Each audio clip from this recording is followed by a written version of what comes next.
ఇప్పుడు కాంగ్రెస్ పార్టీ లాగా రాజ్యాంగాన్ని జేబులో పెట్టుకుని ఎప్పుడు కూడా భారతీయ జనతా పార్టీ ఆ రకంగా వ్యవహరించలేదు. రాజ్యాంగాన్ని ఎప్పుడు శిరస్సు వంచి రాజ్యాంగానికి నమస్కరించిన తర్వాతే ముందుకు వెళ్ళినటువంటి పార్టీ భారతీయ జనతా పార్టీ. కనుక రాజ్యాంగాన్ని కానీ అదేవిధంగా బాబాసాహెబ్ అంబేద్కర్ గారిని అగౌరవపరచడం అనేది భారతీయ జనతా పార్టీ ఎప్పుడు చేయదు. మరి మీరు చరిత్ర కనుక తిరిగి చూసుకున్నట్లయితే బాబాసాహెబ్ అంబేద్కర్ గారిని ఘోరాతి ఘోరంగా అవమానపరిచింది ఎవరు అని కూడా మనం ఇక్కడ ఒక్కసారి స్మరించుకోవాలి, గుర్తు తెచ్చుకోవాలి.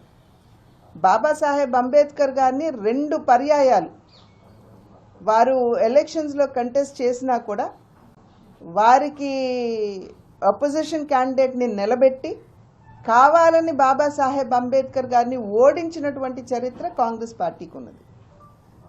వారు హిందూ కోడ్ బిల్ ఎప్పుడైతే ప్రవేశపెట్టాలి అని చెప్పారో ముందు నెహ్రూ గారు ఒప్పుకున్నా ఆ తర్వాత దాన్ని ప్రవేశపెట్టకుండా దాటేశారు. ప్రశ్నిస్తే వారు ఒప్పుకోలేదు. నెహ్రూ గారు ఒప్పుకోకపోయినప్పుడు దాన్ని వెంటనే బాబాసాహెబ్ అంబేద్కర్ గారు తన రాజీనామా ఇచ్చి వారు రిజైన్ చేసేశారు పార్లమెంట్ నుండి. ఆ తర్వాత వచ్చినటువంటి ఎన్నికల్లో నేను చెప్పినటువంటి ఆ 2 ఎన్నికల్లో కూడా బాబాసాహెబ్ అంబేద్కర్ గారిని కాంగ్రెస్ పార్టీ గెలవనివ్వలేదు, వారిని పార్లమెంట్లోకి రానివ్వలేదు.